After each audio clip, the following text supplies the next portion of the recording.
L'illusion des malédictions et de la sorcellerie. Les malédictions et la sorcellerie sont des concepts qui existent dans de nombreuses cultures, et elles ont souvent été utilisées comme des outils de manipulation ou de contrôle.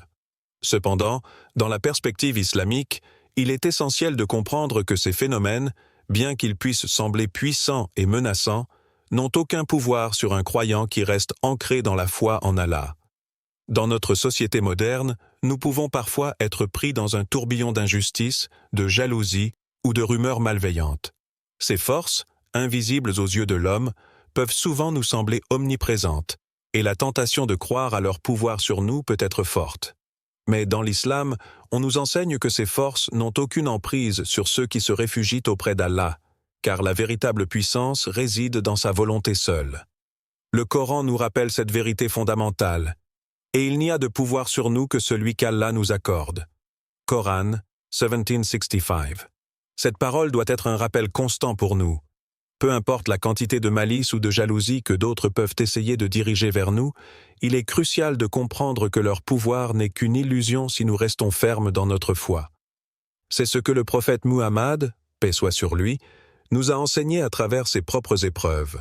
Face à la malveillance des autres, la réponse réside dans la patience, la foi et le recours à Allah. Il est facile de céder à la peur et de penser que des forces extérieures ont prise sur nous, mais c'est précisément à ce moment-là que notre foi est mise à l'épreuve. L'islam ne nous enseigne pas à nous laisser gouverner par ces forces invisibles, mais à comprendre que tout ce qui se produit dans ce monde est sous le contrôle d'Allah. Les malédictions et la sorcellerie sont en réalité des tentatives de perturber notre relation avec lui. La peur de la sorcellerie et des malédictions peut parfois être plus puissante que la malédiction elle-même. Le doute et l'incertitude que nous ressentons face à l'inconnu nous exposent à des pensées négatives qui nous éloignent de notre foi.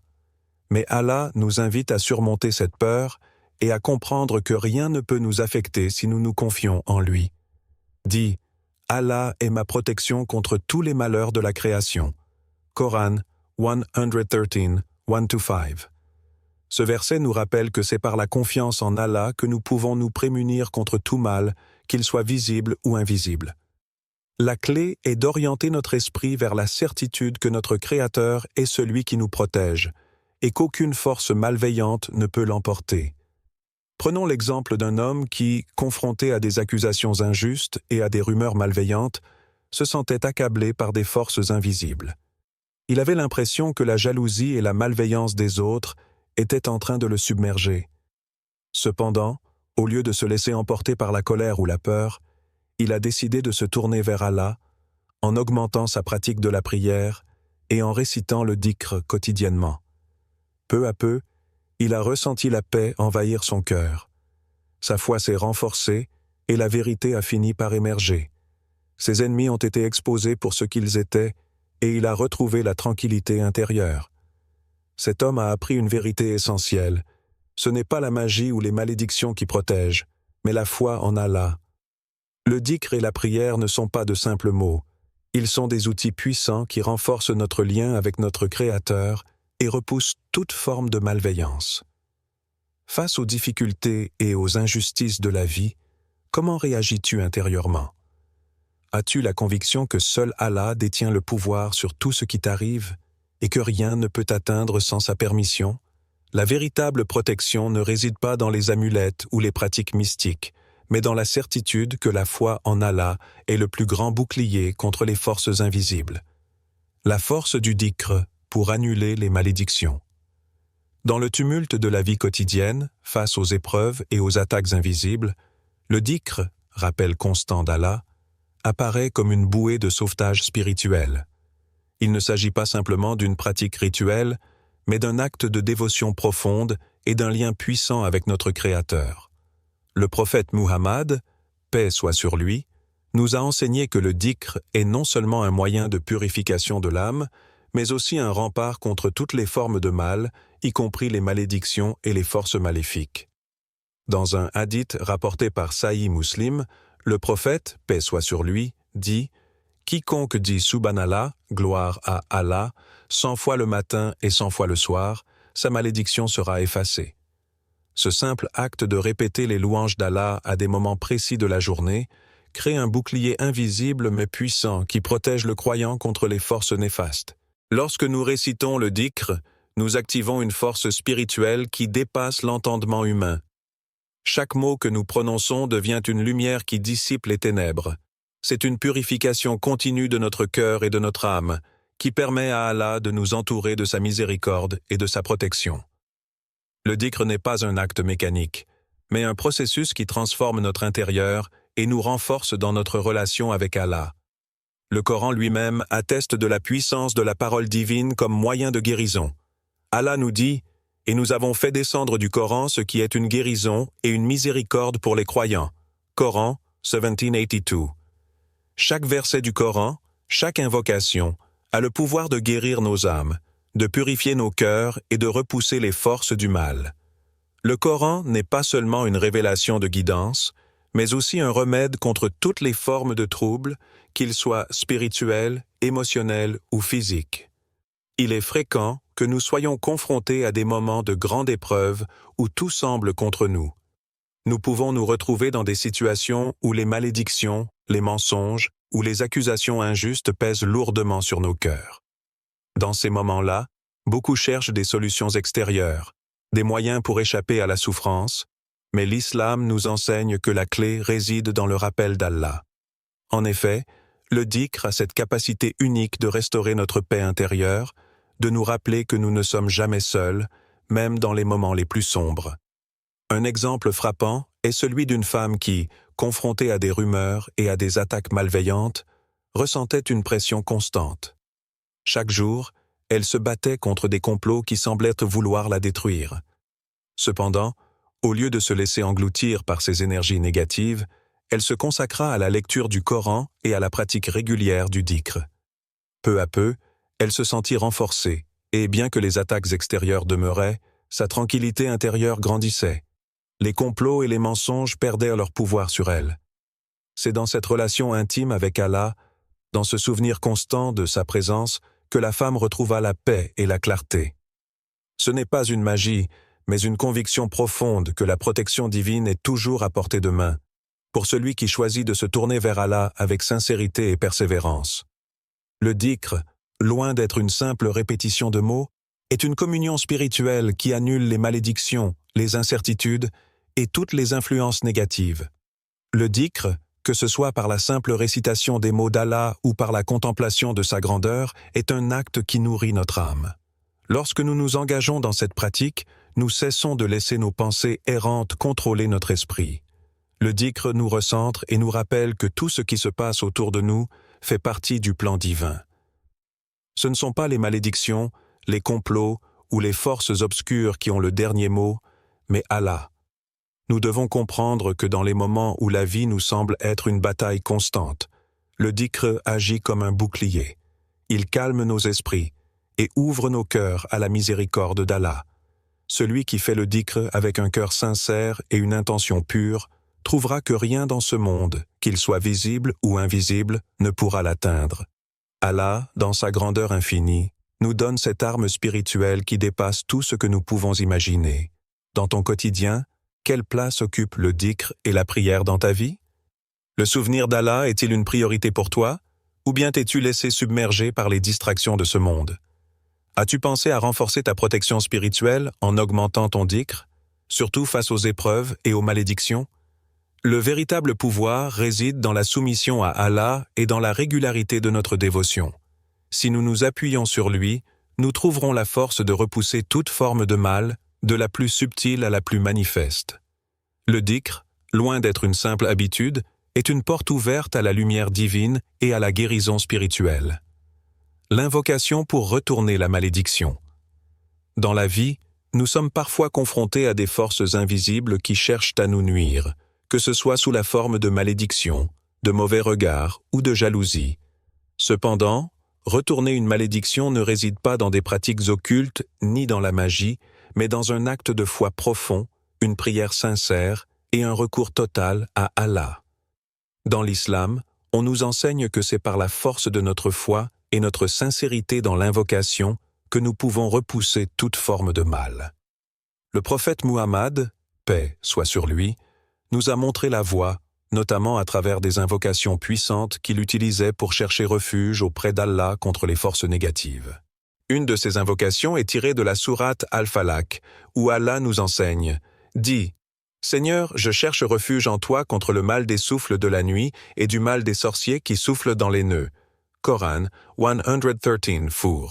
Cette invocation simple mais efficace est un moyen de nous protéger contre le mal, mais aussi de retourner toute malédiction à son expéditeur. Ce n'est pas une malédiction qui lutte contre une malédiction, mais c'est la lumière divine qui repousse les ténèbres et purifie notre cœur.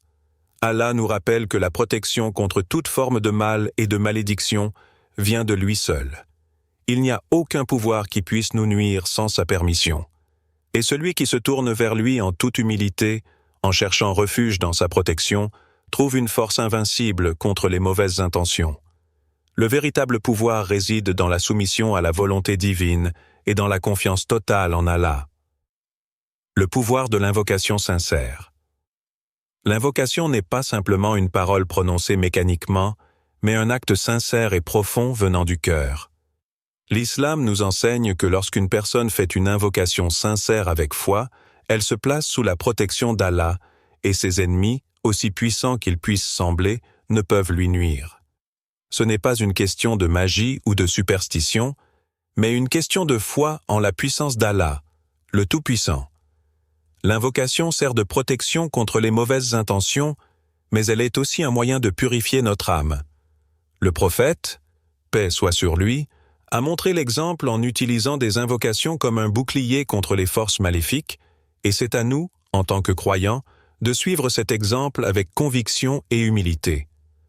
Un homme, victime de la jalousie et de la malveillance de ses collègues, se sentit de plus en plus accablé. Les rumeurs et les attaques commençaient à affecter sa vie professionnelle et personnelle.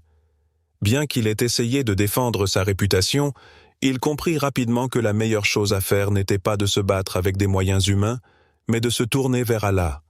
Dans la solitude de la nuit, il chercha refuge en Allah, récitant l'invocation d'Al-Falaq et demandant sa protection contre toute forme de mal. Au fil des jours, il ressentit une paix intérieure grandissante. Peu à peu, les mauvaises influences se dissipèrent. Ses ennemis se retrouvèrent confrontés à leur propre malice et leurs mensonges furent exposés. L'invocation, accompagnée d'une foi sincère, retourna le mal contre ceux qui l'avaient dirigé contre lui. C'était là un exemple parfait de l'efficacité d'une prière authentique et d'une pleine confiance en Allah. Ce n'est pas la magie ou le pouvoir des mots seuls qui ont fait la différence, mais la force de la foi dans la protection divine. L'homme n'a pas cherché à se venger, mais a cherché la protection d'Allah, et c'est cette foi qui a fait éclipser les forces du mal. L'humilité est essentielle dans l'acte d'invoquer Allah. C'est dans la reconnaissance de notre faiblesse, dans notre soumission totale à sa volonté, que nous trouvons véritablement la protection d'Allah. Le croyant, face à l'injustice et à la malédiction, ne se tourne pas vers des solutions humaines ou des forces extérieures, mais se remet entièrement à Allah, sachant que c'est lui seul qui a le contrôle sur toute chose. Cette confiance en Allah est la clé pour retourner toute malédiction ou injustice. Es-tu prêt à te tourner vers Allah avec la confiance totale que sa protection est plus puissante que toute malédiction ou toute force négative qui pourrait te toucher? Dans les moments de crise, te réfugies-tu sincèrement dans la prière et l'invocation, cherchant refuge dans sa miséricorde et sa justice?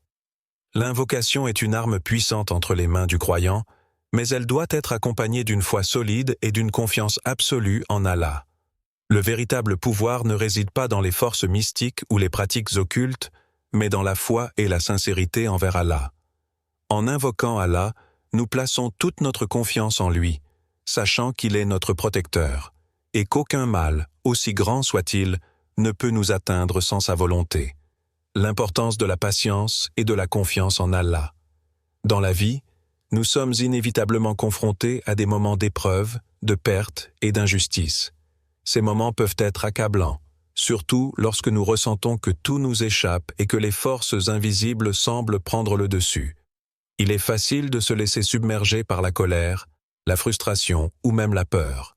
Pourtant, c'est précisément dans ces moments que la patience devient l'un des plus grands signes de foi. La patience dans l'islam n'est pas simplement un état passif de souffrance, mais un acte de confiance totale en Allah et une reconnaissance profonde que tout ce qui nous arrive fait partie de son plan divin. Allah nous dit dans le Coran, « Ô vous qui avez cru, cherchez secours dans la patience et la prière. Allah est avec ceux qui sont patients. » Coran 2:153. Ce verset nous rappelle que la patience est une forme de force. Ce n'est pas la résignation, mais l'acceptation d'une épreuve avec la certitude que tout vient de la volonté d'Allah, et que la meilleure réponse à toute malédiction ou injustice provient de sa main miséricordieuse. Il est crucial de comprendre que la patience n'est pas un signe de faiblesse, mais de foi. Lorsque nous choisissons de patienter face à l'adversité, nous agissons comme un croyant qui sait que sa récompense auprès d'Allah est immense. Allah ne nous impose aucune épreuve que nous ne puissions surmonter, et chaque difficulté est un moyen de purifier notre cœur, d'affiner notre foi et de nous rapprocher de lui.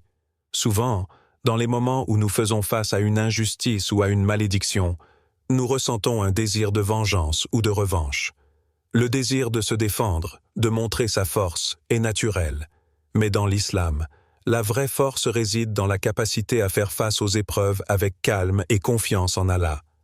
La patience ne signifie pas se laisser faire passivement, mais plutôt choisir de répondre avec sagesse et foi, en sachant que Allah est celui qui a le dernier mot sur tout ce qui se passe dans notre vie. Le prophète Muhammad, paix soit sur lui, nous a donné l'exemple suprême de patience. À travers les années de persécution qu'il a vécues, il a toujours répondu avec calme, en cherchant refuge en Allah à travers la prière et le dhikr. Au lieu de chercher à se venger ou de répondre à la violence par la violence, il a cherché la paix intérieure et a confié son sort à Allah. Cela nous enseigne que, dans les moments de difficulté, c'est le calme intérieur et la confiance en Allah qui doivent guider notre comportement. L'histoire d'un croyant persécuté par des ennemis est un exemple puissant de ce que signifie la patience dans l'islam. Cet homme, accusé à tort et persécuté par ceux qui cherchaient à lui faire du mal, fit face à l'injustice avec une foi inébranlable. Plutôt que de répondre avec violence ou colère, il choisit de se tourner vers Allah, d'augmenter ses prières et de réciter le Coran pour apaiser son âme. Il s'efforça de maintenir son calme et de ne pas céder à la tentation de réagir de manière impulsive. Au fur et à mesure, ses persécuteurs se retrouvèrent confrontés à leur propre malice. La vérité émergea et les fausses accusations furent dissipées. L'homme, qui avait gardé sa patience tout au long de cette épreuve, se retrouva non seulement victorieux, mais aussi dans une position de paix intérieure qu'il n'avait jamais connue auparavant.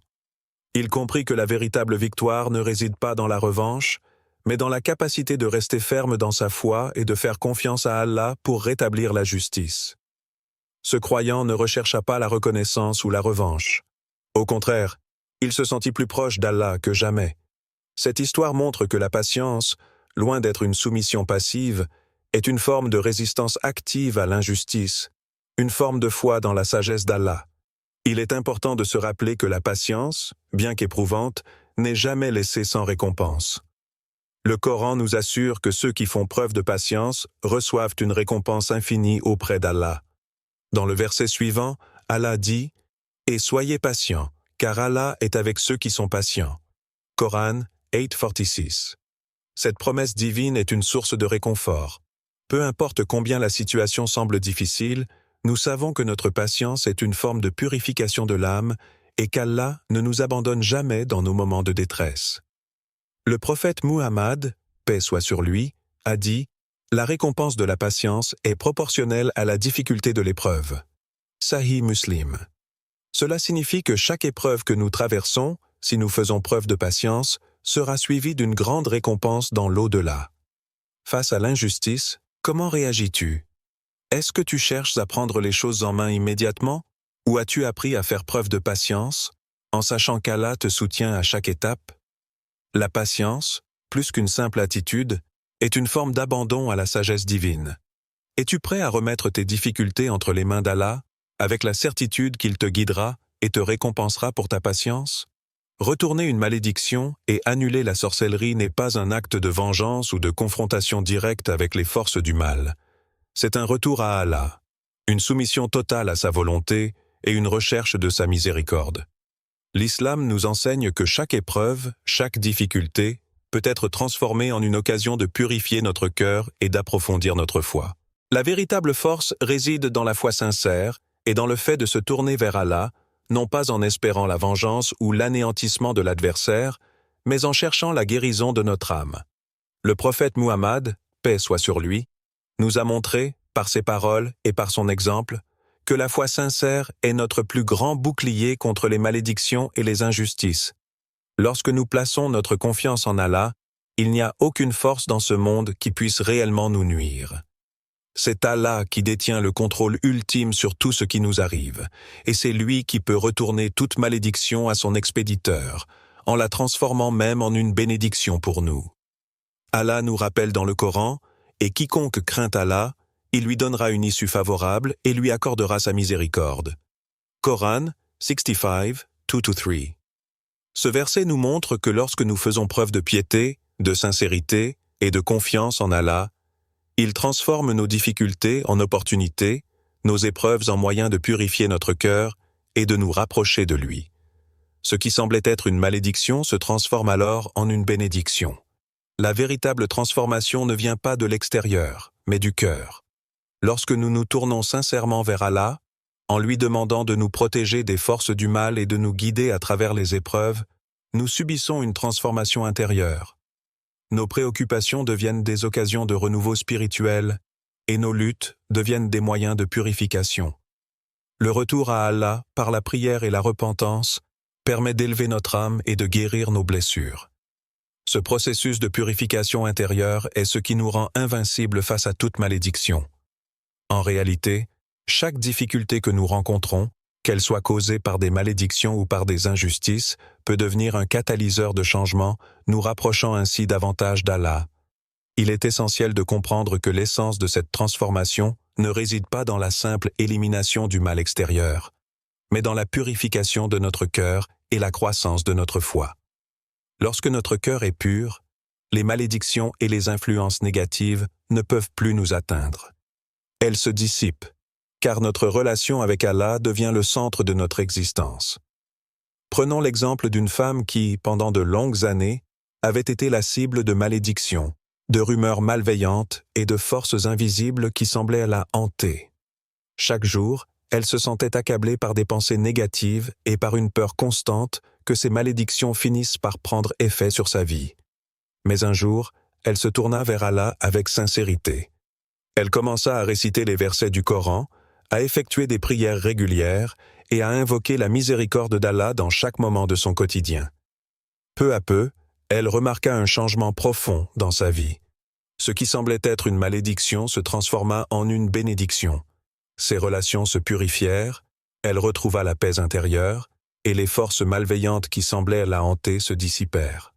À travers sa foi et son retour sincère à Allah, elle vit sa vie se transformer de manière inattendue, chaque épreuve devenant une occasion de se rapprocher davantage d'Allah. Ces malédictions devinrent des moyens de purification et de renouveau spirituel. Cette histoire illustre parfaitement comment, lorsqu'on se tourne vers Allah avec sincérité, toute épreuve, aussi difficile soit-elle, peut être transformée en une bénédiction. Allah, dans sa miséricorde infinie, change même ce qui semble être une malédiction en une source de bienfait pour le croyant. La foi sincère est la clé qui permet d'inverser le mal et d'amener la lumière d'Allah dans nos vies. Lorsque nous plaçons notre foi en Allah, nous trouvons une paix intérieure qui ne peut être perturbée par les forces extérieures. Nous apprenons à accepter ce qui nous arrive, non pas comme une malédiction, mais comme un test de notre foi et de notre patience. En ce sens, chaque difficulté devient une occasion de renforcer notre connexion à Allah. Le prophète Muhammad, paix soit sur lui, a dit « L'affaire du croyant est étonnante, car tout dans son affaire est pour lui un bien. Si une joie l'afflige, il est reconnaissant et cela est bien pour lui. Et si une difficulté l'afflige, il est patient et cela est bien pour lui. » Sahih Muslim. Cela signifie que même dans l'adversité, la foi et la patience deviennent des moyens d'atteindre la paix intérieure. Cette paix, qui découle de la confiance en Allah, est la véritable bénédiction qui nous permet de surmonter toutes les malédictions et toutes les difficultés. Quelle est ta relation avec Allah en ce moment précis? Es-tu prêt à chercher sa miséricorde et à inverser les malédictions par une foi sincère? La transformation spirituelle ne réside pas dans la recherche de vengeance ou de revanche, mais dans la purification de notre cœur et le retour sincère à Allah. Lorsque nous plaçons notre foi en lui, chaque malédiction se transforme en bénédiction, et chaque épreuve devient une occasion d'approfondir notre foi.